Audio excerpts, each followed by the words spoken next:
¿Vos te comerías alguna de estas cosas?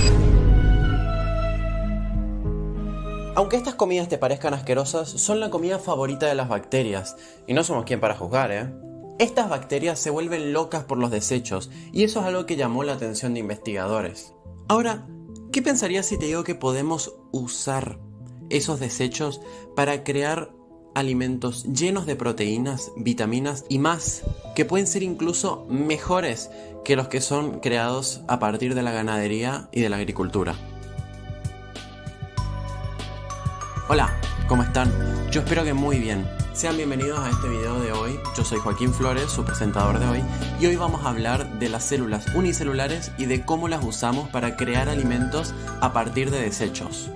Es una realidad que la comida se va a volver más y más escasa con el paso del tiempo y con la sobrepoblación mundial. Pero gracias a la ciencia se encontraron nuevas maneras de sintetizar y de crear comida en laboratorio para poder alimentar a la población. Y no estoy hablando de crear carne en laboratorio o de plantar plantas en un laboratorio, sino de algo mucho mejor. Estas son proteínas unicelulares o single cell proteins, las cuales se pueden cultivar en sustratos económicos y producirse en biomasa como fuente de alimento. Esta alternativa está muy buena porque las proteínas no consumen la misma cantidad de agua, tierra o energía que consume la agricultura o la ganadería, que para darles un ejemplo, en la ganadería un bovino consume entre 20 a 80 litros de agua por día. Eso es un solo bovino. Ahora imagínense una granja llena de millones de bovinos para alimentarnos. Por eso son tan interesantes estas proteínas, porque usan desechos orgánicos que nosotros de otra manera los hubiéramos tirado para alimentarse y multiplicarse, lo que ayuda por supuesto al medio ambiente de muchas maneras. Por ejemplo, en algunos países sigue siendo muy común la quema de cosechas como una práctica agricultora para limpiar el terreno y facilitar la siembra. De esta forma podemos aprovechar estos productos que se iban a quemar para poder dárselos a organismos unicelulares y generar comida. Y además de eso, su producción es muchísimo más rápida en comparación a la agricultora o a la ganadera, porque estas células se duplican cada 20 o 30 minutos y además su producción tiene la ventaja de ser muchísimo más rápida en comparación a sus competidores, los agricultores y los ganaderos, porque las bacterias se duplican cada 20 a 30 minutos, es decir que podrías tener mucha cantidad de comida en tan solo una hora en comparación con la ganadera, que tardaría meses o años en darte un resultado. Bueno, pero ahora Joaquín, ¿cómo se alimentan a estas proteínas? Porque me estás mencionando un montón de beneficios y no me decís cómo. Para alimentarlas se pueden usar residuos agrícolas, como por ejemplo el residuo de la cebada, de coco o dátiles, sin usar medios de cultivo costosos. Es decir, convertimos desechos contaminantes en alimentos de gran valor nutricional. Pero esto no es una teoría lejana, está pasando acá, en Argentina. Organismos como el CIEFAP o el CONICET encontraron maneras de usar estos desechos para darle de comer a hongos como las gírgolas o los shiitakes. Descubrieron que se pueden usar chips de madera, bagazos de cebada y desechos agrícolas para crear un sustrato biológico que pueda alimentar a estos hongos. Como sabrán, el hongo necesita un espacio para crecer y estos investigadores usan desechos agrícolas en vez de utilizar plástico o telgopor.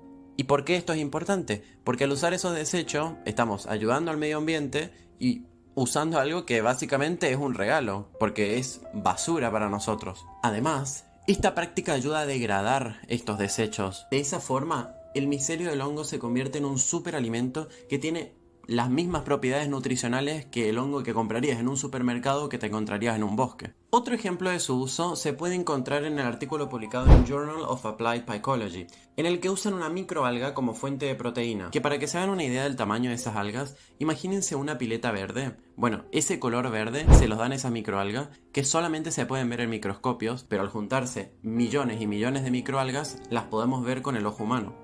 Que también, dato curioso, buscando información sobre esto, me encontré que existe una rama de la ciencia que estudia las algas, que se llama ficología. Sí, ficología. Y la verdad, qué bien, que sigan así, porque este estudio que encontraron está muy bueno. Todos los artículos que voy a usar en este video se los voy a dejar en la descripción por si los quieren leer. Este de las algas específicamente es de la UNAM de México, pero está muy bueno para este tema. Entonces, este estudio se centró en la microalga Galdieria sulfuraria como fuente de proteínas unicelulares.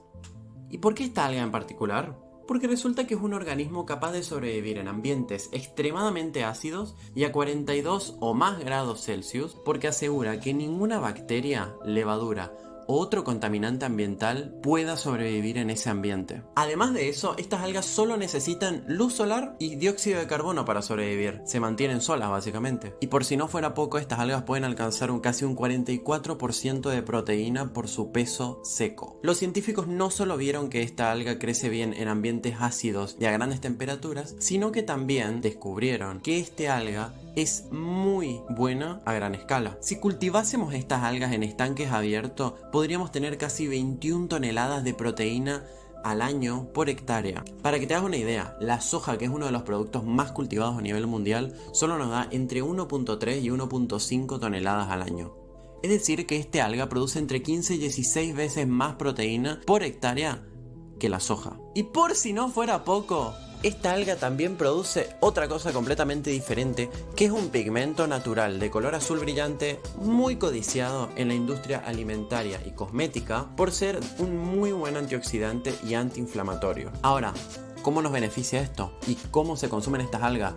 Bueno, para consumirlas es bastante fácil, solamente las juntas en un vaso y te las tomas. Tiene un poco un sabor como un slime, pero es digerible.